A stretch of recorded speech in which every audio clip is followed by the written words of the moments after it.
All right, so I'm going to get into today, this week, what we're going to be talking about. Some of you guys have never seen this because you're newer, and so you've heard aspects of what I call the five-dimensional man. But I'm gonna weave this into my talk. I shared this for the first time ever. I think it was like 7 or 8 months ago in Phoenix, and I created this map here because a lot of guys don't really understand what five-dimensional man is or the five-dimensional man thinking. You go, I thought this was Thrive. I thought this was about, save my marriage. It is. I get it. If you're here to save your marriage, understand that this through this lens, you're going to get to what I'm talking about. And I want to show you kind of the trajectory that most of you guys are on. So before all the shit happens with your wife, you're in this mode all the time, which is you as a producer is the main fucking thing that you do every single day in and day out. This is your goal. This is your thing. You wake up, you're thinking about how do I make money? How do I provide? How do I do this better? How do I do all those things? And so that is the thing. That is what you find your identity. When you meet other guys, what's the first question every guy asks? Hey, what do you do for work? Hey, what do you do for a living? Or who's your favorite team, right? We talk about sports. I love fucking sports.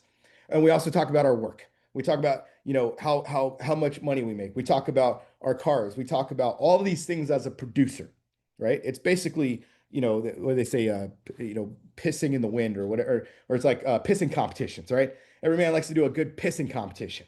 Let me see, especially if you're in real estate, how many houses you sell this week? Oh, I sold 15. Oh, that's great. Or if you're a finance guy, oh, I've got 80 billion under assets under management. Everybody's got their different thing. If you're in education, have you gotten your tenure yet? Everybody's got their thing because that's the thing that we focus on. It's the identity that we roll out into this world. We're given this as soon as we come up, right? As young boys, we're told you've got to produce. You've got to produce, you've got to protect, you've got to provide. Like that's who you are as a man. And what happens is we form these lives around producing and leading and everything that we do in terms of business, in terms of like maybe it's a church or other areas, and that becomes the thing. And so we become so performance driven on producing. This was me, and it has been me for a very long time.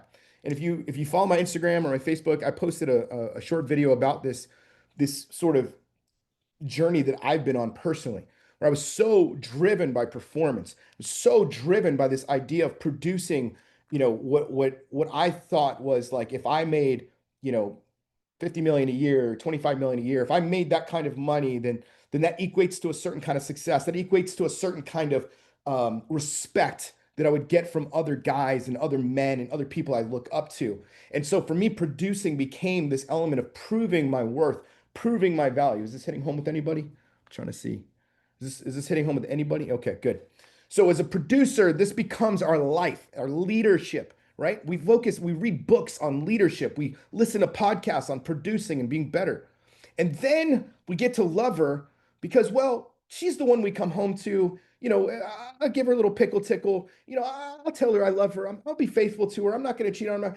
I'll take her on vacation and things like that. But I got to produce while I'm on vacation. You know how many vacations I missed out on because I was fucking producing?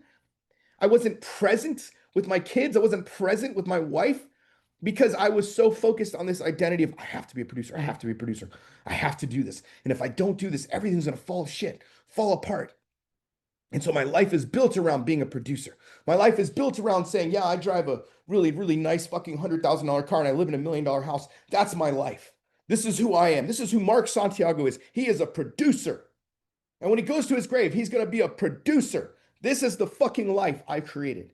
This is what I created. And oh yeah, he was a good husband. And yeah, he was a good father. He, showed up for his kids, went to the ball practices and, he did things for them and stuff. But man, he was always getting called into work. He was always getting called into doing things because he had to provide. He had to give them that lifestyle. He had to give them those, karate lessons and baseball lessons and clubbed this and clubbed that and swimming this and make sure they went to the best schools and all of those things. And that's what made him a good father. It's making sense to anybody? And then, and if there's any time left, he gets to be a good man. He gets to focus on himself. And this becomes the hierarchy of every man's life. If you look at the world around you, when you go to work today, when you're out and about at your Kroger's or your Publix or wherever you go food shopping, look at the men around you. What is their optimal goal in life? What are they really trying to do? Usually sits right here, right in this producer leadership area. And the men that don't produce or lead, they feel like absolute garbage. They feel like they aren't, real men. And so they go to more of a domesticated beta version of themselves, and they don't actually show up and provide anyways. And so while I'm not saying that producing is bad, because it's not bad, and I think it's an essential piece of what you should be as a man, I think it's definitely a big piece of what you should be as a man. It shouldn't be the primary aim. So here's what happens. You shift from this, and all of a sudden everything's hitting the fan in your marriage, and you go to this. Oh, wife becomes suddenly the first and foremost. Everything takes a backseat to my wife. I've got to make sure that she's okay. I don't show up for job stuff anymore. I don't make my calls that I'm supposed to do anymore. I can't even go to work. When I was going through my shit in 2016, I could not sit in my office for more than an hour at a time without weeping. And I would literally go outside the back and around the side, and I would just be in anxious panic attack mode and was crying. And all I could do was think about her and what she was doing and texting her friends and using triangulation to manipulate for my gain instead of actually like focusing on other things that had more priority. I was so focused on her. And by focusing all my effort and energy on her, I lost track of the bigger picture. So then maybe when I went home, I was with the kids and I was like desperate to spend time with them because they were meeting needs that mom couldn't meet anymore. Where my 11, 12-year-old daughter had to become like a female therapist for me because daddy was too hurt and didn't know how to express his and wanted to talk to his wife but couldn't. And so she filled a gap for me, which then caused really big strains in our relationship and in an unequal dynamic because I parentified her at an early age. This is owning your shit here, right, guys? Like this is real. I'm not covering anything. Like this is what I did. This is it.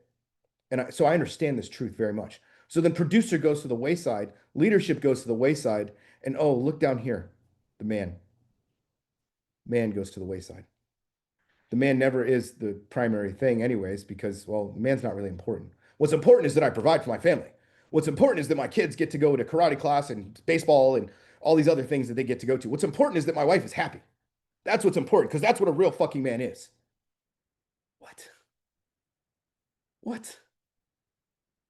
Like think about how you showed up in your marriage. For probably 99% of you is this. 100% focus on producer. And maybe you suck at it. And so you were spinning your wheels looking for jobs every day all day.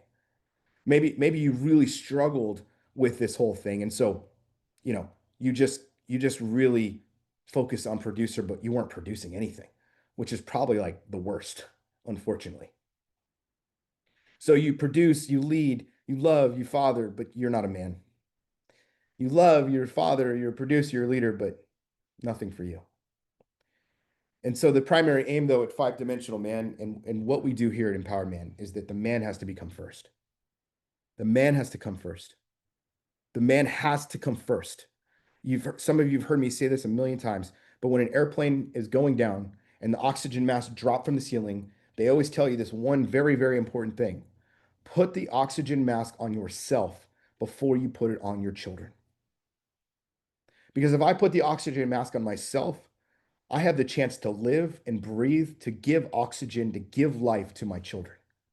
Some of you are taking this mask and not putting it on yourselves. You refuse to breathe. You're holding your breath, putting the mask, trying to get the mask on your kid, trying to give your kid life, and you ain't got life to fucking give them. There's nothing in your body to give them because you have not prioritized yourself. And you find yourself in this place of weak desperation. You find yourself here, and even in these moments sometimes where you're going through this program and going through this process and you're feeling all these emotions and you're so focused on her and what she's doing and leaking your fucking power everywhere, you've missed the point of this pain. The point to this pain is not to focus on her or to focus on your kids. It is to focus on you because that you have not prioritized yourself at all this entire fucking time. Prioritizing yourself doesn't mean you do hobbies. Yeah, that's great. That's a part of prioritizing yourself, sure. But we're talking about the internal emotional man. We're talking about understanding what you are fucking feeling inside. Because, guys, it doesn't matter what level you are at in this shit, you are going to continuously have new struggles with your emotions all the time. This weekend went through a weird internal thing for myself where I was feeling irritable. Don't know what it was. Don't know if it was testosterone. Don't know what it was. But I was irritated as fuck yesterday, and went to my wife and started complaining to her about a situation with the children. And she started getting defensive because I was complaining. And through that defensiveness, I watched her shift her perspective because I wasn't able to articulate. And she came back to me because her and I have learned how to have these arguments. I call it arguing well because arguments are actually a good thing. Conflict is actually healthy. And so her coming back to me and going, what I hear you saying is, because she's learned to use the tools that I fucking use. And so she's saying, this is what you need and this is what's happening. I'm like, yes, exactly that. I have helped lead my wife to a place where she can then reciprocate to me. But some of you will never get there because you haven't learned how to do this shit right here of what we're talking about, of becoming the type of man that your wife wants to follow. Because you're so focused on performing, performing, performing, performing, performing. You're a fucking clown. You perform for your boss, you perform for your kids, you perform for your wife, you perform for everybody, but you're not present for you. And so I did this video, go look it up on my Instagram or Facebook, whatever, about the idea of presence over performance. And it's because it's so easy for a man to focus on the numbers of his performance. Did I do this well enough? Am I lifting enough? If you guys see in the Thrive community, we're talking about push-ups or whatever. It's like, oh, am I outperforming K-Tuck? Am I outperforming, this guy? Am I outperforming that guy? Are my push-ups better or whatever? And it's a fun thing we're doing. So I'm not saying anything negative, but it's like we can get in our heads about this shit and go, well, I'm not enough. And it's like, fuck you and you're not enough. You are enough. You're enough for you. You're enough for your situation. You ain't got to be me. You ain't got to be K-Tuck. You ain't got to be Sam Davis. You ain't got to be any of these other guys. You be fucking you. I don't know if Jeff Martin's on this call. I can't see everybody's face. But Jeff Martin, I think he did like 25 the first thing. He did like 31 today. That's fucking improvement. That's what this thing's about. The performance there has nothing to do with competing with other people, but competing with himself. And it comes from being present with his own inabilities, with his own like frustration. He shared this last week about, me taking off my shirt at the event and stuff because I was something I didn't like about my body. And I was being honest and vulnerable and sharing that and in him feeling that conviction of himself, of him not liking himself. And it's like, okay, we can not like ourselves, but we got to do something about it. And that's what he's choosing to do. But the fact is it comes back to this, guys. It comes back to you as a man. It always comes back to you as a man.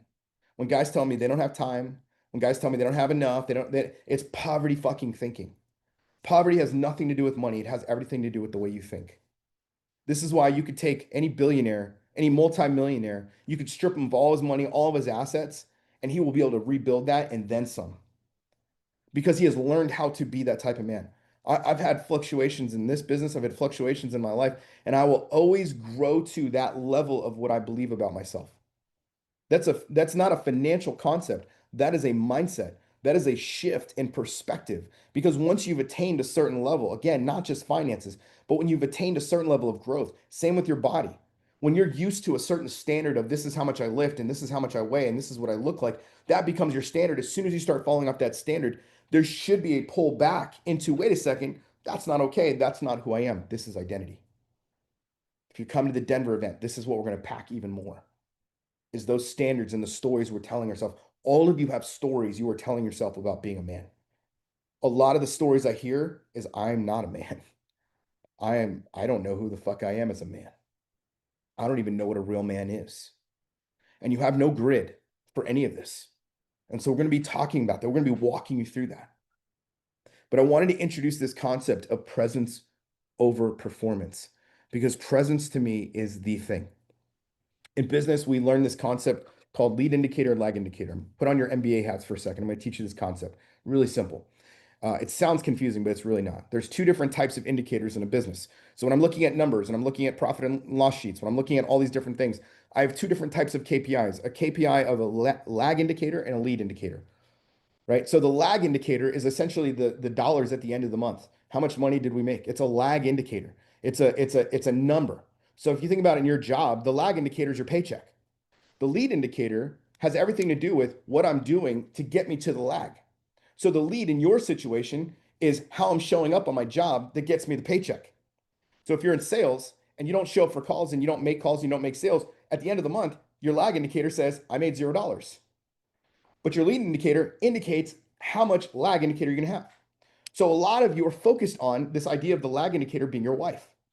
You look to her and you look at how she responds to you. You look at what she says to you. You see if you guys are having sex, and you think about that as the thing, that is the pinnacle. But what you're missing out is the lead indicator. Because the lag indicator really doesn't matter at the end of the day. It's the lead indicator. And the lead indicator is how you show up, how present you are. Not just how present you are with her, but how present you are with yourself.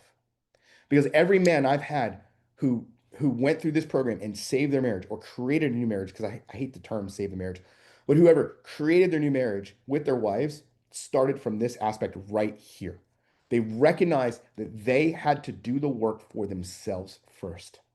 And any attempt to do the work outside of this, I can't circle it enough, outside of this purview of being man first, any attempt outside of that was labeled or deemed as manipulation, because it wasn't about him actually transforming for himself. It was him about modifying his behavior so that she would like him again. But what happens when you manipulate someone to come back to the marriage, you have to continuously manipulate them to keep them in the marriage. Versus my theory and my thing to all of you is, what if I become the type of man that would attract the type of woman I want? And if it so happens that she's that type of woman, then great, we've got a win-win. But if she's not the type of woman because she doesn't want to deal with my healthiness and my healed parts of me, then maybe that's a good thing.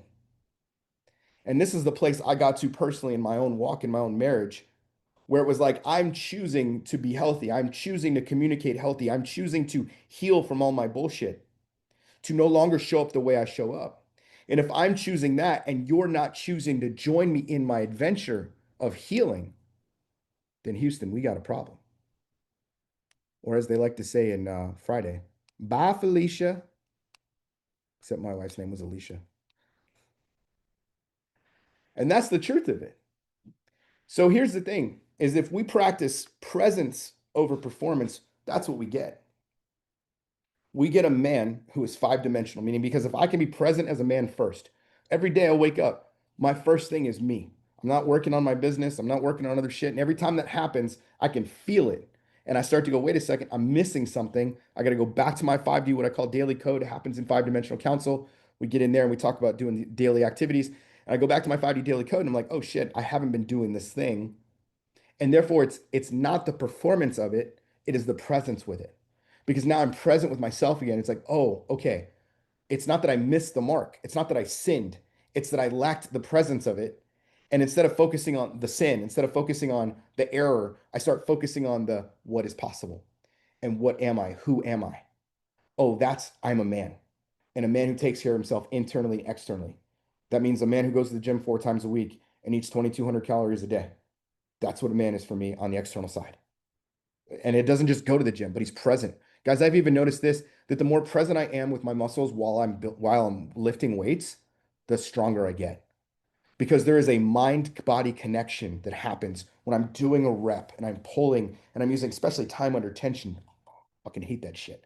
But man, when you're doing that, you feel the fucking lift differently because your mind is then focused on, you're talking to your muscles internally. It's just an interesting connection. And so I'm present as an external man. Internally, I'm present in my journaling. I'm present in my forge process. I'm present in those things. Then as a lover, I can be then present with my wife. I can be present with what she's experiencing and not always be the one who needs saving. Don't always need her to understand me. I get to be there for her. As a father, I get to be proactive and go to them and not just be responsive to them. As a leader, I get to think through and be present as a leader. As a producer, get to be present as a producer. Why? Because I practice presence as a man first. Presence is something you practice. There's a great book from back in the, I don't even know, 1200s, 1300s. It's called Practicing the Presence by Brother Andrew. And it's a monk that wrote about the presence of God and practicing the presence of God. And aside from your religious beliefs, but his understanding of just being present with God was healing his soul. And it's the same concept. Again, whatever spiritual beliefs you have, the fact of being present in any major religion will tell you that meditation, things of that nature, being present, being mindful, as Buddhists like to say, puts you in that place. And so my thing to you today is how can you be present with that? Right. So I'm going to pose a couple questions for you. How present am I in each of these dimensions? How present am I in each of these dimensions? And what's the net effect of my presence on my performance in each dimension? What is the net effect of my presence on my performance in each dimension? So if I'm not present as a man, what is the net effect on me as a lover? What is the net effect on me as a father? What is the net effect on me as a leader? What is the net effect on me as a producer? And then when I am in lover mode, if I'm not present, she's trying to talk to me and I'm on my phone. She's trying to, have a conversation with me and I'm thinking about football. She wants to initiate sex, but I'm not picking up on the cues because I'm thinking about other stuff. I'm not present. I'm thinking about money. I'm thinking about how to pay the bills. Or she starts telling me about something she wants to do, and I start thinking about how do I provide for that instead of just being present with it. Same thing as a father. My kids are trying to spend time with me, but I'm too busy because I'm a performer and I've got to make money and I've got to produce. Leadership, my team needs me, but yet I'm nowhere to be found because I'm not present and they're reaching out to me, but it's like I dismiss them instead of actually be present with what they're saying.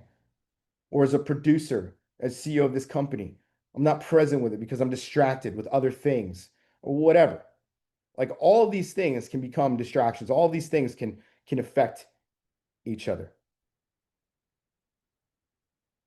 Here's the deal is that men who focus on the lag indicator, I want to read this to you. Men who focus on the lag indicator of is my wife happy with me? Are we having sex? Has she stopped talking divorce? Those are lag indicators and they could be false. But your job can fire you and still pay you a severance for months. It means you can be laid off and still have a lag indicator of a paycheck, and the same thing can happen in your marriage. Just because the lag indicator says, "Oh, she's nice to me today," that means we're all good. No, no, no, no, no. That's that's the wrong indicator to be focusing on. The lead indicator, how present am I? Am I communicating healthy? Am I setting boundaries for myself? Am I doing the things that I say I'm going to do? That's the thing you need to focus on.